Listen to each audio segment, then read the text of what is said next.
आमचं काय होणार आहे का नाही ते आमचं आम्ही बघून घेऊ ग. तर तुझी पोरगी काही जिद्दी राहणार नाही.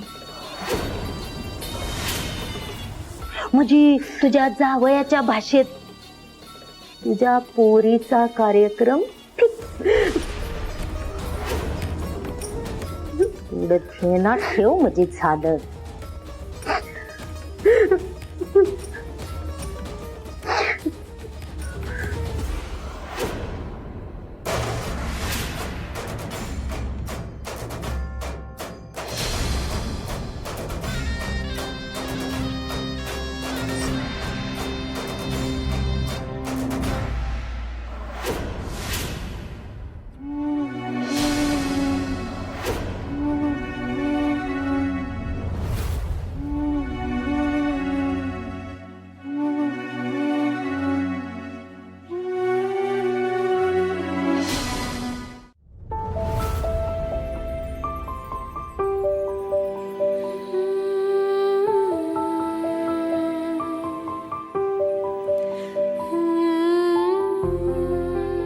शंकराचं प्रेम मिळवण्यासाठी तुलाही यातना सहन केलंस, तप केलेस, जंगलात जाऊन राहिलीस. निदान तुला तुझं प्रेम मिळवण्यासाठी प्रयत्न तरी करता आले ग. माझ्या नशिबात ते बी नाही. काय गुन्हा केलाय मी? का असं करंट नशीब लिहिलंस माझ्यासाठी? आयुष्यभर सगळं गमगुमान सहन केलं. वेळेप्रसंगी दुसऱ्याचा विचार करून स्वतःच्या हक्काचं सगळं सोडून दिलं. आयुष्यात फक्त प्रेम करायचा एकच हक्क उरला होता माझ्याजवळ. तो बी हिरावून घेतलास का?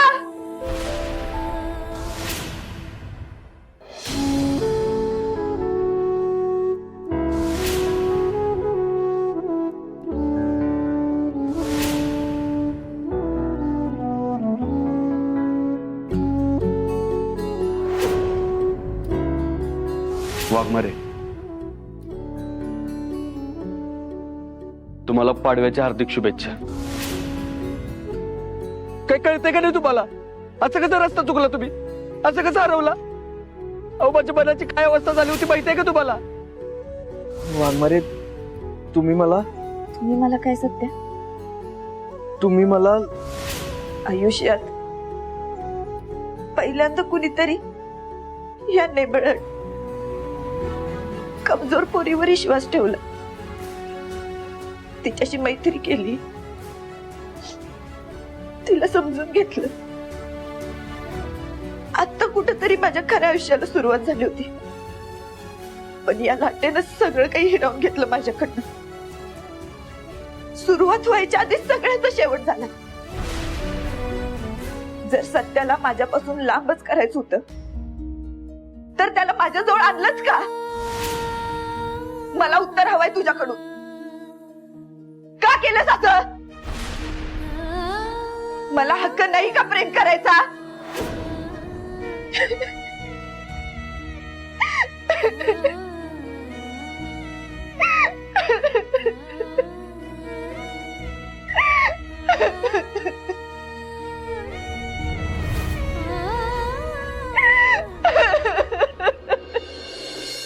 लय भारी. हा, आता कसं मम्मीच्या मनासारखं होईल बघ सगळं. होय होय, तसंच व्हायला पाहिजे बघा. म्हणजे असं काय होणार आहे? आणि तुम्ही एवढं खुश काय होतंय? कुठं काय नवीन वर्षाचे काहीतरी संकल्प असतीलच की मम्मींचे. टार्गेट म्हणजे इथं फित कापायला जायचं, तिथं फित कापायला जायचं, असं म्हणजे त्यांच्या मनासारखं होईल असं म्हणत होतो आम्ही. दीदी आल्या का इकडं? नाही, इकडे तर नाही आल्या बहिणी. पण आज सत्यदाला भेटायला बाहेर जाणार होत्या. कदाचित ते दोघ जण एकत्रच असतील बाहेर. नाही ना, तिकडं पण नाही ती. म्हणजे तू तिकडे होतीस? मग काय झालं तिकडं?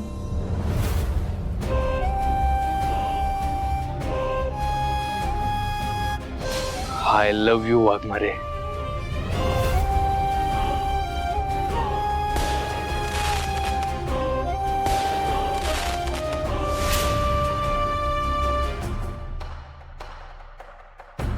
माझं प्रेम नाहीये तुझ्यावर.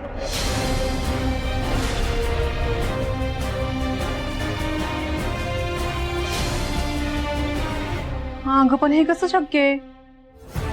मंजुमणी तर किती छान आवरून आनंदाने बाहेर गेल्या होत्या.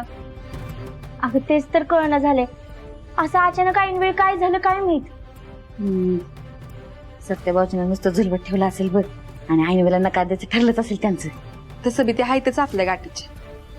ते तुम्ही दोघी, तुम्ही तुमची तोंड जरा बंद ठेवा. माझ्या दीदीच्या विरोधात काहीच बोललेलं मी खपवून घेणार नाही.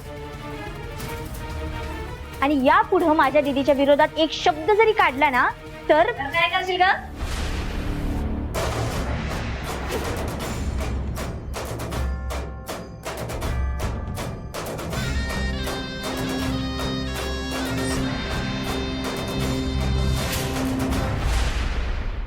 काय काय एक काटकुळे माझ्या दारात येऊन माझ्या लेकी सुनांना धमकायची हिंमत कशी काय झाली का तुझी?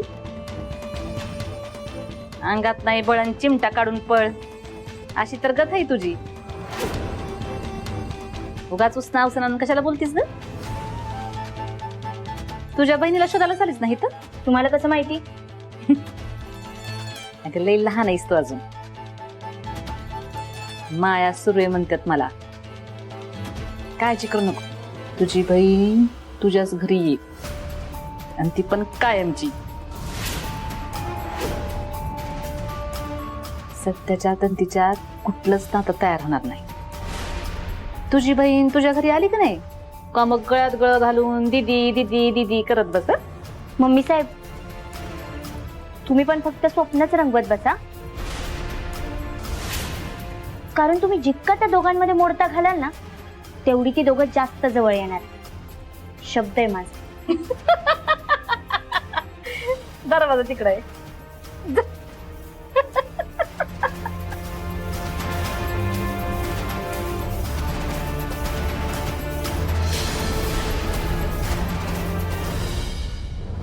सत्या सत्या सत्या सत्या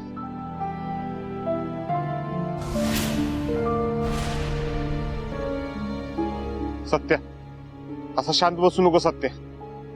अरे तू असं उद्याच बसलेला नाही आवडत मला सत्या. तू सत्या बोल काहीतरी सत्या. कांस्टेबल मंजू के साथ आपकी दोस्ती हो गई है.